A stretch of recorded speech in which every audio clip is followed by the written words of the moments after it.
우리가 함께 말씀을 오후 예배 때에 나누는 응답받는 기도 생활이라는 큰 제목으로 살펴보고 있는 말씀 중에 하나님께서 사람들에게 말씀하시는 방법에 대해서 지금 우리가 말씀을 나누고 있습니다.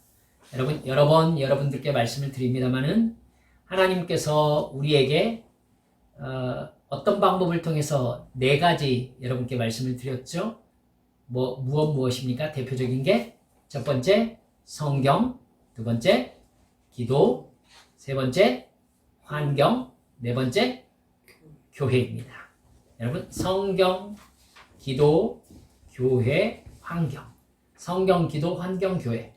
여러분, 이건 그냥 막 쭉 여러분들 입에서 그냥 나올 수 있을 만큼 외우시기 바랍니다. 하나님의 뜻은요, 이 4가지 영역에서 주어지는 뜻이 한 지점으로 모이는 그때 거기에 하나님의 분명한 음성이 우리에게 분별되기 때문입니다. 그러니까 성경에서 이렇게 말했잖아 라고 하면서 단순하게 증명할 수 있는 그것도 실수할 수 있어요. 그러나 성경과 기도와 환경과 교회를 통해서 말씀하신 하나님의 음성이 일치점을 이루는 그 순간이 하나님께서 그때요 그 행동을 하라고 우리에게 말씀하시는 거라고 우리가 믿고 확신할 수가 있거든요. 중요합니다. 중요합니다. 잊지 마셔야 해요. 그런 의미에서 교회가 그리스도의 몸이요 하나라는 사실이 대단히 중요합니다.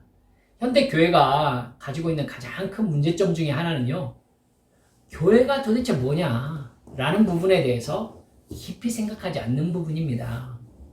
여러분, 교회가 뭡니까? 그냥 다니는 건가요?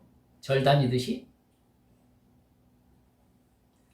현대 그리스도인들은요, 하나님 앞에 각자가 홀로 관계를 맺는 것이라고 생각하기 때문에요, 교회에 출석하면서 자기 목적과 필요에만 관심을 기울입니다. 내가 필요한 것들, 내가 바라는 것들, 그걸 하나님이라는 신에게 달라고 하기 위해서 교회를 다니는 것이 되는 거죠.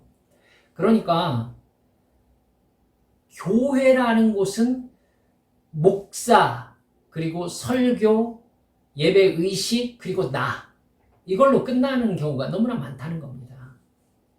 사실은 교회 전체 공동체가 하나 되어서 하나님의 뜻을 이루도록 하나님께서 우리를 한 공동체가 되게 하신 것이거든요.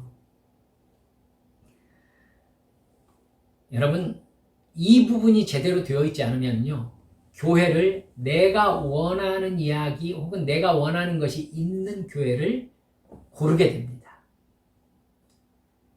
심지어 제가 이렇게 막 뜯어가지고 막 이렇게 강력하게 물어봤더니 그 목사님은 잘생겼잖아요, 이렇게 얘기를 하시는 분도 계시더라고요. 네, 어떤 분은 그 목사님은 설교할 때 예수님 같아요, 이렇게 해서 제가 마음에 크게 찔림을 받은 적도 있었습니다. 저도 예수님 같은 얼굴이 되고 싶습니다만 불가능할 것 같습니다.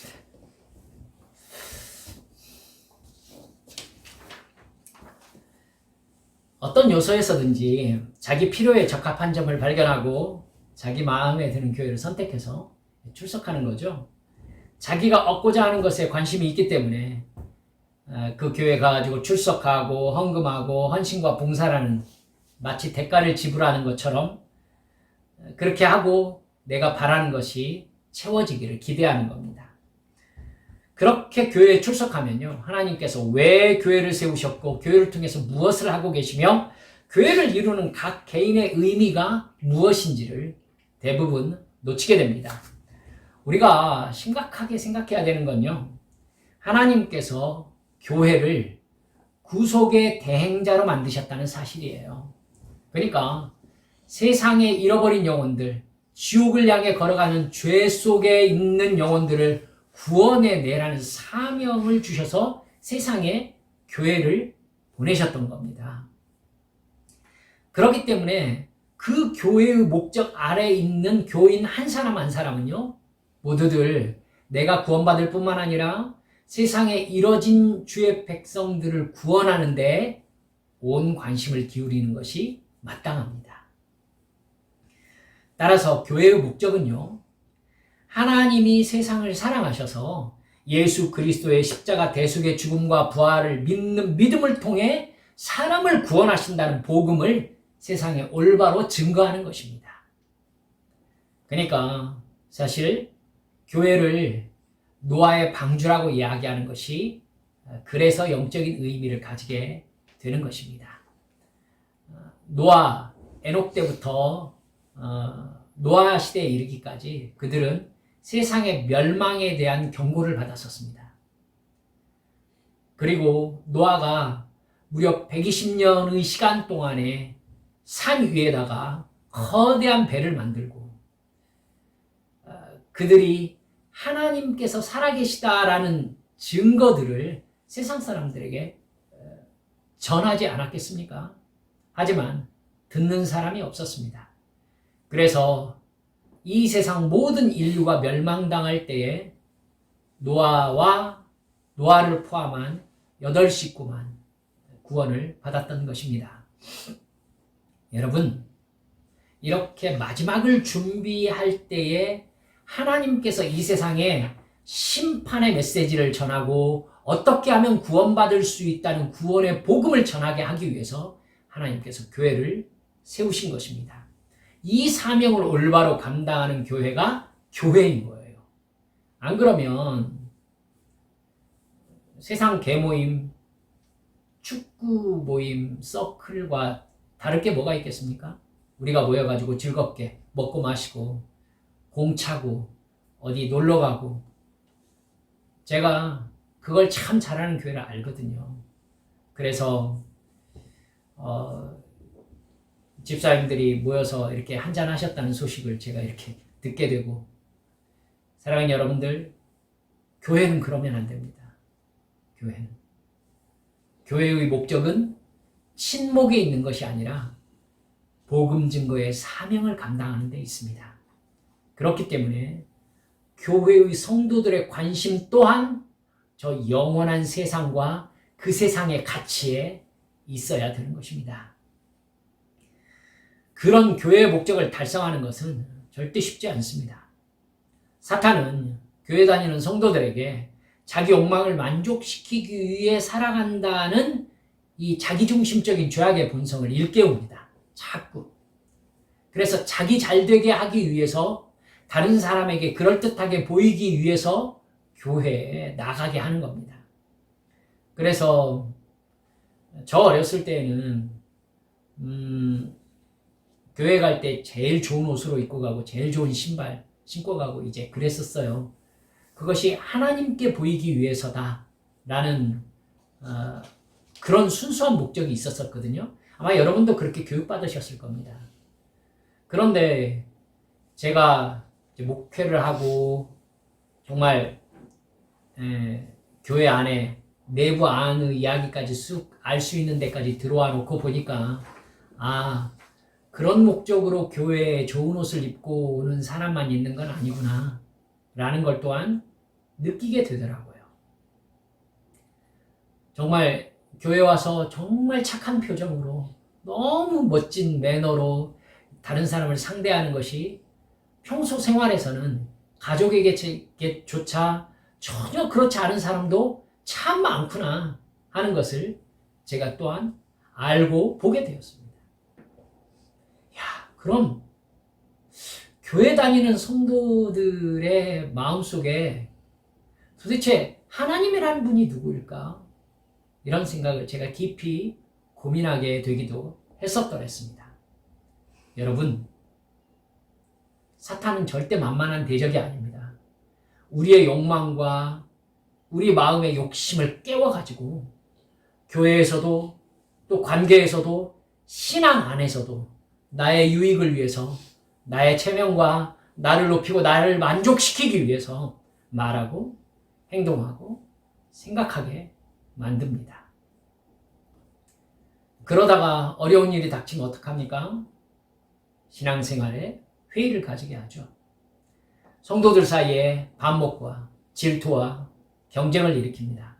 세상과 똑같아지는 거죠.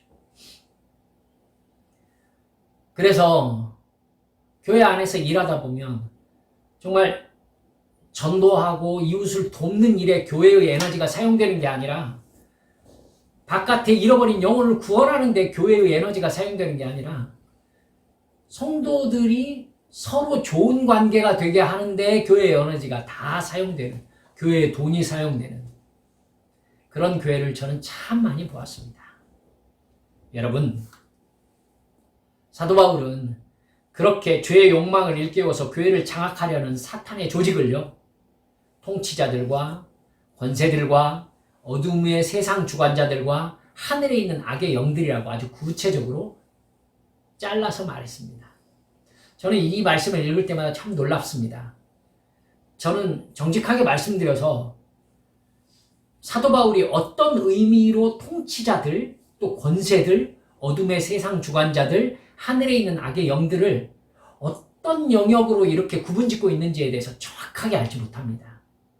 그래서 놀라워요. 사도 바울은 지금 어떤 존재에 대한 이름을 붙이고 있는 거거든요. 영적으로 온전히 깨어서 성령께 붙잡혀 있으니까 교회를 무너뜨리고 성도들의 영혼을 도둑질하는 영적인 사탄의 세력에 대해서 이렇게 구체적인 경계선을 정해가지고 너는 권세고, 너는 통치자들이고, 너는 어둠의 세상 주관자들이고, 너는 하늘에 있는 악의 영이구나, 이렇게 나누어서 이야기할 수 있잖아요. 놀라워요. 저도 그렇게 영적으로 깨어서 정확하게 이건 이거다, 이건 이런 영의 세계다 라고 이야기할 수 있게 되기를 지금도 하나님께 간절히 기도하고 있습니다. 여러분도 그렇게 해주시기 바랍니다. 사도 바울은 이 세력들이 교회를 무너뜨리고 성도들의 신앙을 무너뜨린다고 분명하게 얘기해요. 너희를 시험하는 영적 존재들이다.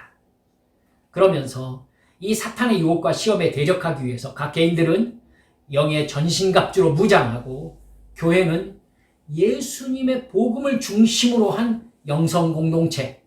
그렇죠. 우리가 아는 복음은 영의 이야기니까요. 영의 공동체가 되어야 됩니다. 그리고 두 번째, 사랑 공동체가 됩니다. 서로 사랑 공동체.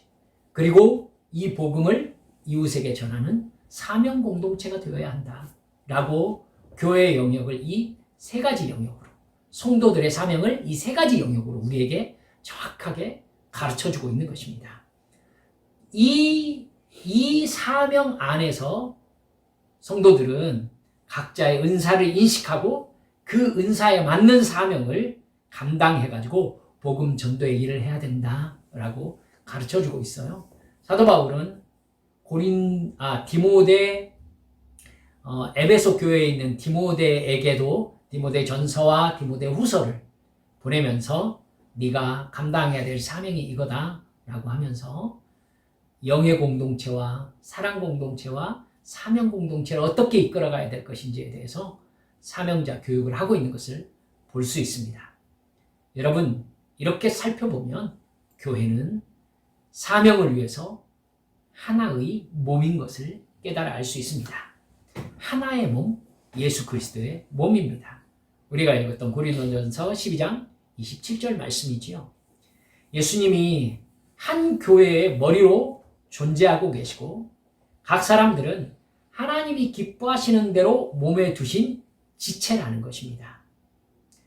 성령님은 교회 공동체의 목적을 달성하시고 지체들의 유익을 위해서 각 사람들에게 하나님을 드러내시면서 역할을 분배하십니다.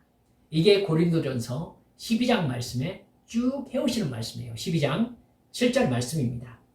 온 몸이 다 하나님 아버지에 의해서 기능적으로 맞추어진 겁니다. 이게 은사예요. 모든 지체는 성령님에 의해서 아버지 하나님께서 원하시는 곳에서 일하도록 능력을 받고 무장된 거예요. 이렇게 한 몸이 되어서 일한다는 것은요, 우리가 상호 의존적인 관계로 지음받았다는 뜻입니다. 이게 오늘 여러분들과 나눌 굉장히 중요한 말씀입니다. 이렇게 한 목적을 향해서 부르심을 받은 한 공동체이기 때문에 우리는 서로를 의지하고 서로를 통해서 하나님의 음성을 들을 줄 알아야 된다는 것입니다. 우리는 서로를 필요로 합니다. 한 지체가 모자라면 다른 지체들이 채워줍니다. 그리고 그 채워주던 지체가 모자라면 또 다른 지체가 채워주는 것이죠. 그러니까 하나님의 몸, 이 교회 안에서 이 교회를 통해서 하시는 일은 하나님께서 이 교회 안에서 무슨 일을 하고 계시는가 하는 이 부분은요, 내가 하나님께 개인적으로 어떻게 반응해야 하는가를 결정하게 되는 아주 중요한 소스가 됩니다. 이해가 가시겠죠? 하나님께서 지금 우리를 부르셔서 한 공동체를 이루게 하시고 이 공동체를 어디로 이끌어가고 계시다는 것을 보게 되면은 나 또한 그 공동체의 목적에 이렇게 동참해야 된다라는 결론이 나오지 않습니까? 그렇기 때문에 교회가 어떤 사명을 가지고 있느냐, 그 사명을 위해서 교회가 어떻게 움직이고 있느냐는 내가 어떤 삶을 살고 어떤 신앙의 영역에서 어떤 은사를 가지고 있는가를 결정하게 되는 중요한 재료가 되는 것이죠. 하나님의 몸 안에 어디에서 어떤 지체를 통해서 무슨 일을 하시는가를 우리가 보고 우리의 인생을 그곳으로 조정하고 맞추면 하나님의 뜻에 순종하는 것이 된다는 것입니다. 고린도전서 12장 말씀은요, 교회가 하나님의 몸이라고 강조합니다. 바울 사도는 하나님께서 교회의 성도 한 사람 한 사람이 따로따로 떨어진 지체로서가 아니라 몸이라는 하나의 단위로서 행동하도록 만드셨다라고 강조하고 있어요. 교회론을 기록하고 있는 성경 말씀이 에베소서 말씀이거든요. 에베소서 4장 15절 16절 말씀을 보면 이렇게 말씀합니다. 오직 사랑 안에서 참된 것을 하여 범사에 그에게까지 잘할지라. 그는 머리니 곧 그리스도라. 그에게서 온몸이 각 마디를 통하여 도움을 받음으로 연결되고 결합되어 각 지체의 분량대로 역사하여 그 몸을 자라게 하며 사랑 안에서 스스로 세우느니라. 이게 교회의 구조예요. 이게. 따라서 교회의 각 지체, 우리 각 성도들 안에서는 분열이 있어서는 안 됩니다. 분열이 있을 수가 없죠. 그건 마치 우리 몸에서 몸 지체들이 뚝뚝 떨어져가지고 너는 필요 없다 하고 이쪽 손과 이쪽 손이 싸우는 것과 같아요. 어떤 지체도 서로 너는 필요 없다 이렇게 말할 수가 없죠. 똑같이 누구든지 교회, 즉 몸에서 분리되어 있으면 자신과 몸에 대한 하나님의 뜻을 올바로 깨달을 수 없습니다. 눈이 없으면요, 손이 어디를 만져야 될지 어떻게 합니까? 귀가 없으면 다른 지체가 언제 어떻게 반응해야 될지 깨달아 알 수가 없잖아요. 여러분, 분명히 손이 듣지는 못해요. 발이 보지는 못한단 말입니다. 그러니까 손이 무엇을 해야 될까를 물어볼 때 분명히 눈이 무엇을 보았는지 그리고 귀가 무엇을 들었는지에 대한 지식이 있어야 될 거 아니겠습니까? 여러분, 이건 교회에 굉장히 큰 인사이트를 제공합니다. 생각해 보세요. 교회 안에는 눈 같은 지체가 있다는 겁니다. 귀 같은 지체가 있다는 거예요. 그리고 손 같은 지체가 있다는 겁니다. 그래서 손 같은 지체는 눈 같은 지체에게 하나님께서 보여주신 무엇을 보았는지를 확인해야 될 필요가 있는 것이죠. 그래야 한 지체가 되어서 눈이 보고 손이 일하고. 여러분, 제가 참 좋아하는 성경 공부 프로그램 여러분과 언젠가 함께하리라 라고 마음먹고 있는 게 엘리 블랙가비 목사가 저술한 하나님을 경험하는 삶이라는 교재입니다. 여러분들과 함께 그걸 나누고 싶은 마음이 참 많습니다. 그래서 대면 예배가 이루어지면 참 좋겠다 이렇게 생각을 합니다. 사실 여러분들과 같이 교회를 시작하면서부터 그 말씀을 여러분들과 늘 나누고 싶어 합니다. 거기에 보면은 블랙가비 목사님 교회에는 무릎이라는 지체도 있었습니다.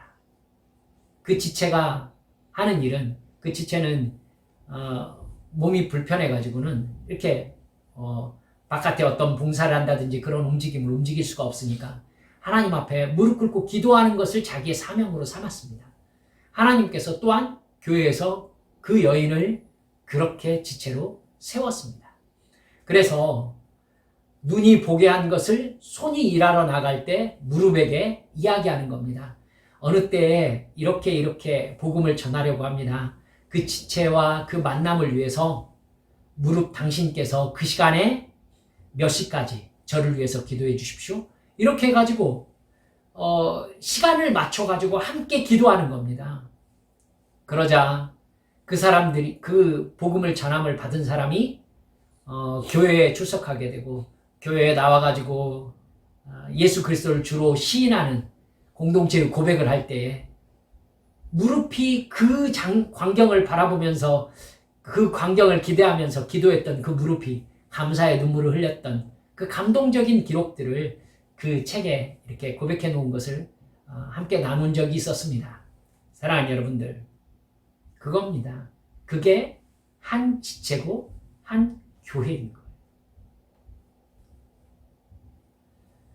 모든 지체는 다른 지체가 하는 말에 귀를 기울여야 합니다. 만일 지체들이 하나님이 하신다고 하는 말씀에 대해서 저 사람에게 하나님께서 하나님께서 저 사람이 봐야 될 것을 보게 해주셨구나 라는 부분에 대한 온전한 신뢰가 없다면요, 몸 전체는 뭘 해야 될지 알지 못하는 공경에 빠지게 되겠죠. 여러분, 눈은 봐야 돼요. 귀는 들어야 됩니다. 그래야 손이 뭘 할지 알 거 아니겠습니까? 다리가 어디로 가야 될지 결정할 거 아니겠습니까? 근데 다리나 손이 나는 너를 눈으로 인정할 수 없어, 혹은 나는 네가 들었던 것을 신뢰할 수가 없어, 이래버리면 어떻게 되겠습니까? 아무것도 못하는 거야. 아무것도. 즉 공동체가 공동체일 수 없게 되는 거잖아요. 교회에 이런 생동감 있는 지체의식이 없으면요, 교회는 하나님의 뜻에 순종할 수 있는 기능 자체가 마비됩니다. 그래서 교회와의 관계 속에서 자기 임무를 다하면서 하나님이 나에게 하시는 말씀을 듣기 위해 교회 안에 다른 지체들을 의지하는 것은 중요합니다. 중요합니다. 교회가 예수님의 몸이고 우리 하나하나가 그 몸을 이루는 각 지체들이라면 내가 어떤 역할을 맡은 지체인지를 아는 것이 내 인생을 향한 하나님의 뜻을 알게 하는데 아주 중요한 일이 되겠죠. 굉장히 중요한 부분입니다. 그러니까 내가 교회 안에서 올바른 교회의 지체로서의 역할을 다 하고 있을 때에, 이게 하나님께서 나에게 하라고 하신 일이라는 확신이 있을 때에 내 인생 전체를 향한 하나님의 뜻 또한 모습을 드러내게 되는 것이죠. 이해가 가시겠습니까?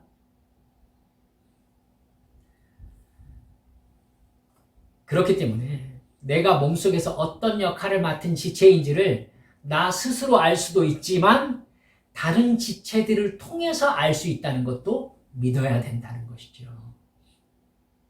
하나님께서 하나님의 뜻으로 인도하셔서 교회 공동체에 오게 하셨고 교회의 어떤 부분을 맡은 지체가 되게 하셨습니다. 그래서 그 역할은 사실 교회의 모든 지체들이 알고 있고 알아가게 되어 있습니다. 지체이기 때문이에요. 귀는 눈이 어디에 있고 무엇을 하는지를 알고 있습니다. 손은 발이 어디에 있고 무엇을 하는지를 압니다. 우리가 기도를 할 때에 또는 다른 지체들과 대화를 할 때에 하나님은 교회의 어떤 필요를 위해서 우리 각자를 부르셨는지를 서로 깨닫게 하시는 것입니다. 하나님은 하나님의 뜻보다 이걸 하고 싶습니다, 이렇게 말하는 것 좋아하지 않습니다. 여러분, 우리가 교회 안에 있을 때 이게 지체라는 것을 생각해 보면요, 어떤 사람은요, 은사적인 측면에서 얘기해 봅시다. 어떤 사람은요, 사도 바울이 고린도전서 12장, 13장, 14장을 통해서 계속 말씀하고 있는 은사적인 부분도 있는데요.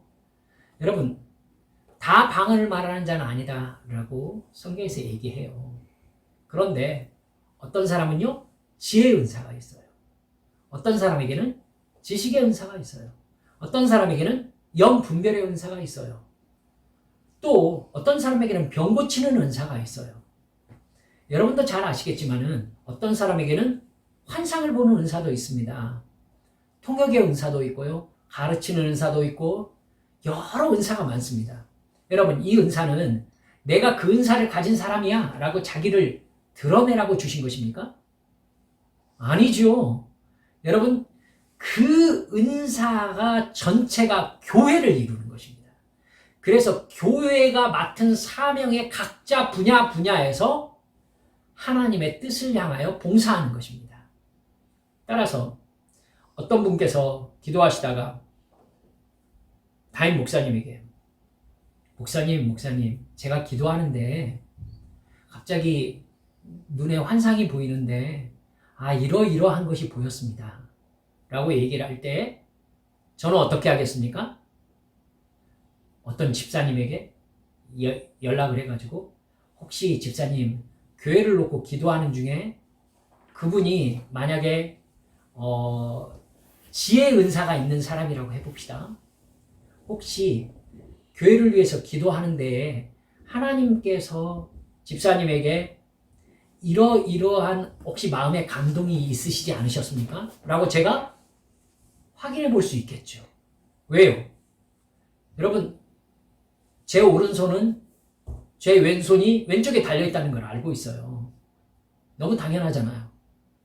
여러분, 여기에서 하나님의 뜻을 본 사람이 있다면 여러분, 한 지체로 모두 다 연결되어 있으니까 하나님께서 이 지체도 그 일에 관해서 연결되어 있게 하신다는 것을 여러분, 저는 알고 있거든요.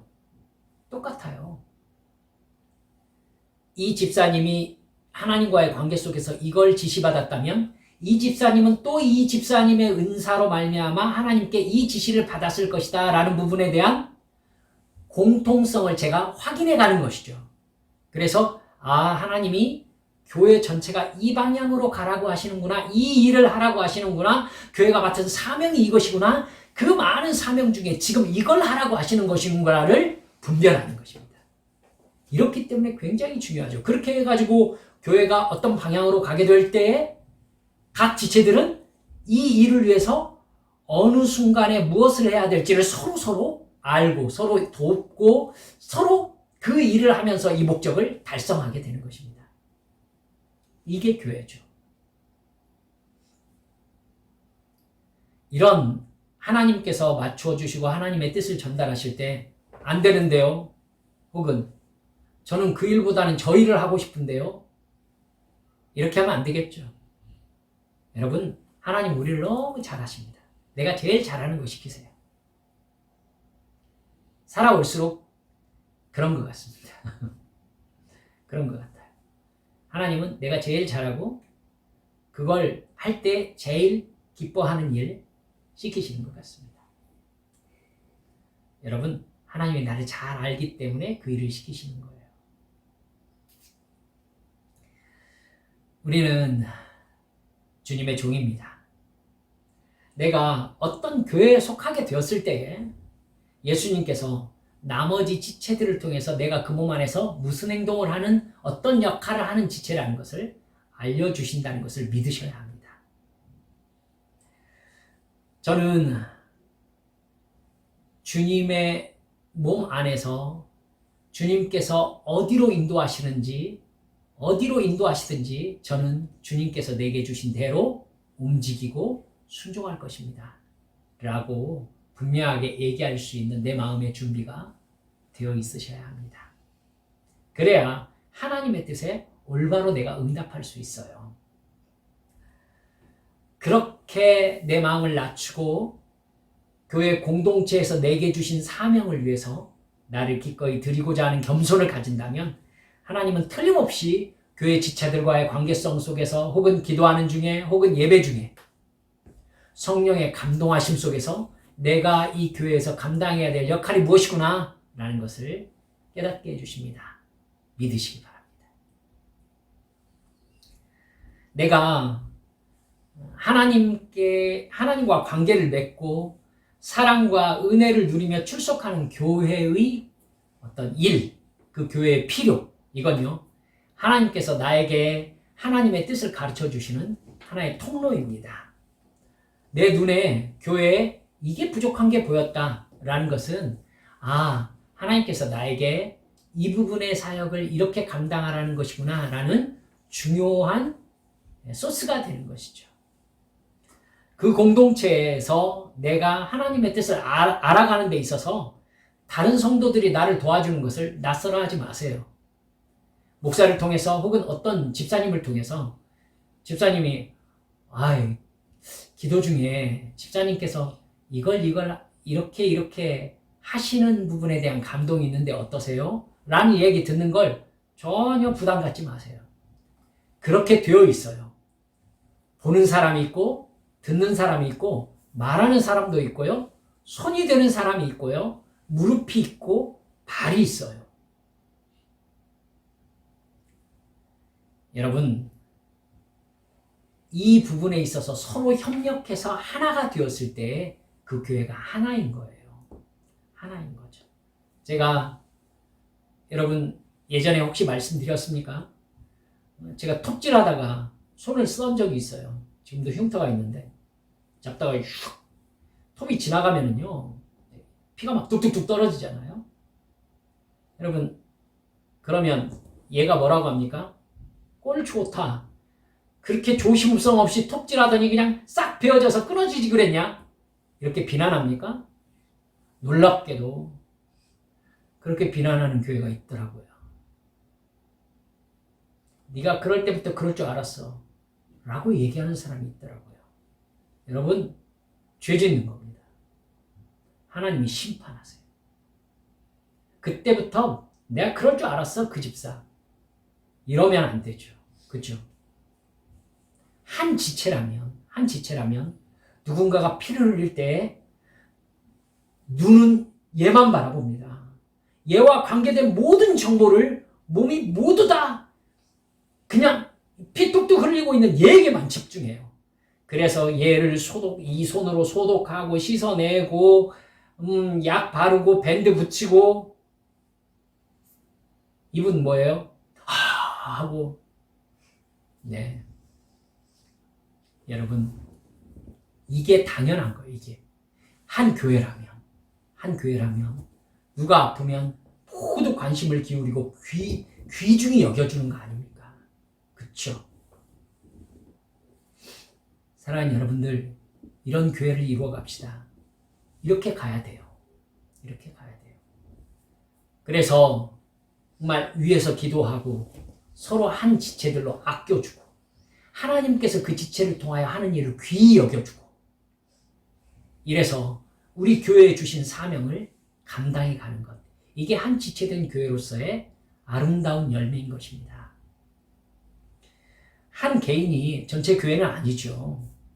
다른 사람들의 모든 조언을 종합해서 최종적으로 하나님께 나아가 명확한 길을 보여주시기를 기도해야 합니다. 여러분, 제가 언젠가 이렇게 교회의 일을 다른 목사들 만나가지고 동기 목사들과 이야기했던 적이 있었습니다. 교회의 일을 결정하는 데 있어서 어떻게 하는지 서로 얘기하면서 자기는 교회를 이렇게 이끌어간다고 감동 있으면 그냥 놓고 가야 될 건 가야 된다고 하면서 막 이렇게 영담을 얘기를 하시더라고요. 그래서 저도 그런 실수를 많이 했었거든요. 그래서 그때는 할 말이 없어서 가만히 있었어요. 그랬더니 저에게 말을 시켜요. 그래서 솔직히 전 잘 모릅니다. 우리 성도들이 이렇게 기도해서 저에게 이렇게 얘기해 주시고 그러면 또 저에게 이렇게 하나님의 무슨 감동이 있으면 제가 우리 성도들한테 이러면 어떻습니까? 이렇게 얘기하려고 노력을 합니다. 그 옆에서 제 후배 목사가 있었어요. 형은 성도들한테 너무 많은 걸 물어봐. 이렇게 저한테 얘기를 하더라고요.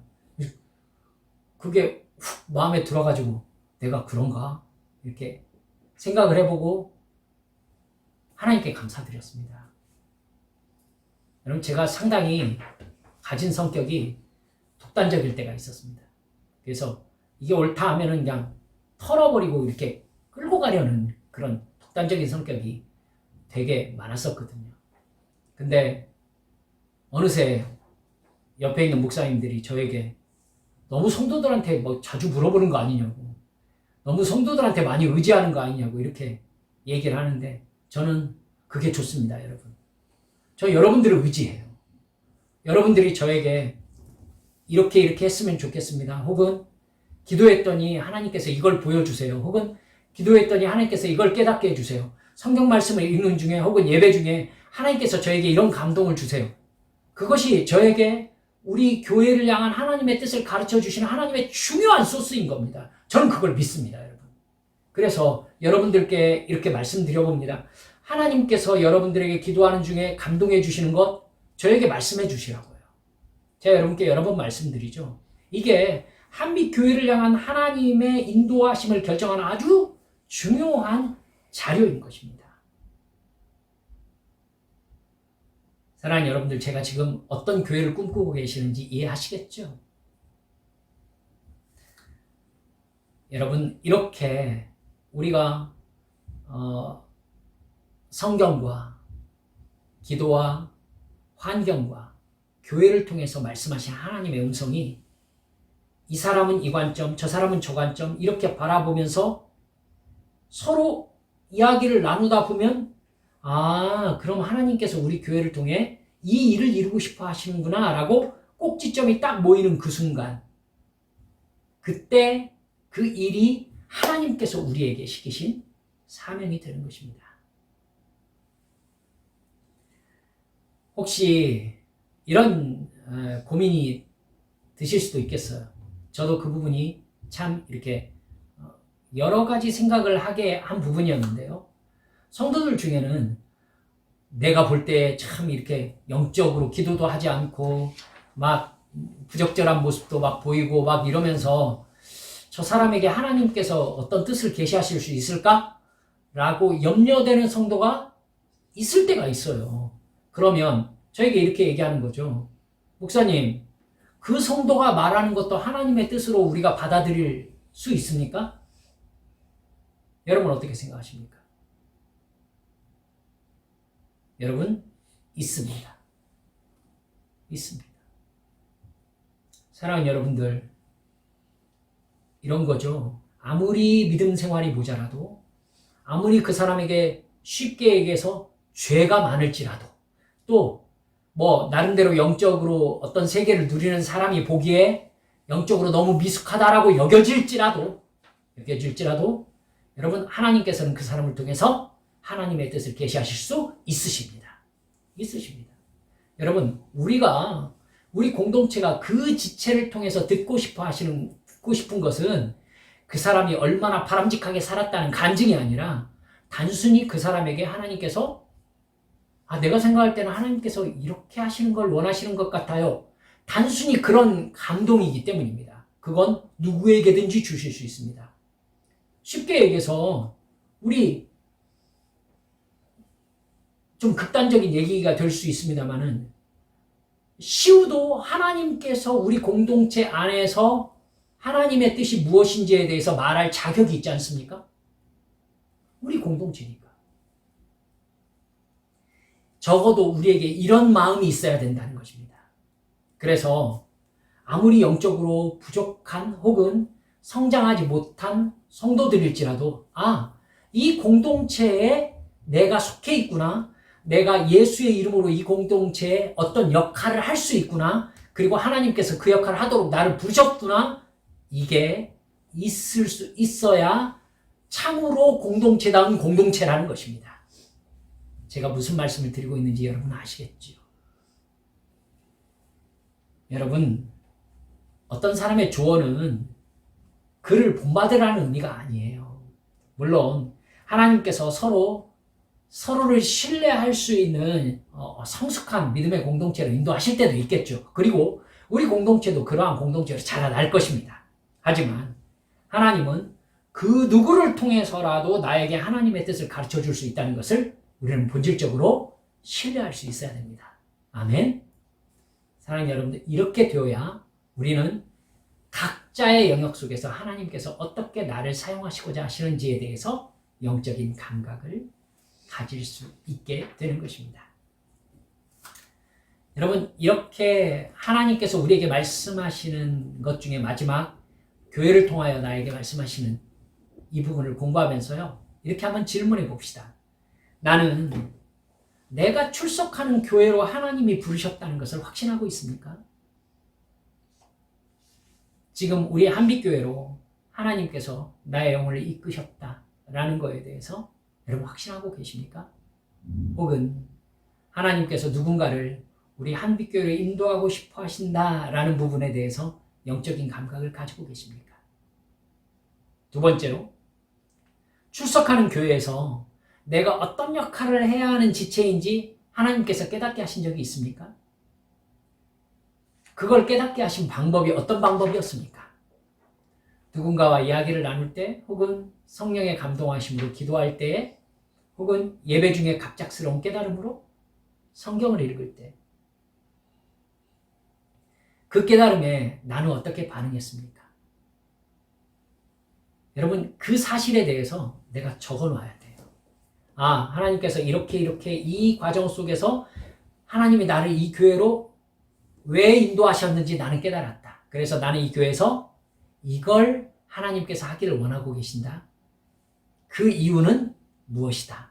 라는 거에 대해서 가지고 있어야 내 인생을 어디로 어떻게 이끌어가고 계시는지에 대한 하나님과의 관계의 비밀을 깨달아 하는 중요한 소스가 될 수 있게 되는 것입니다. 여러분, 기도합시다.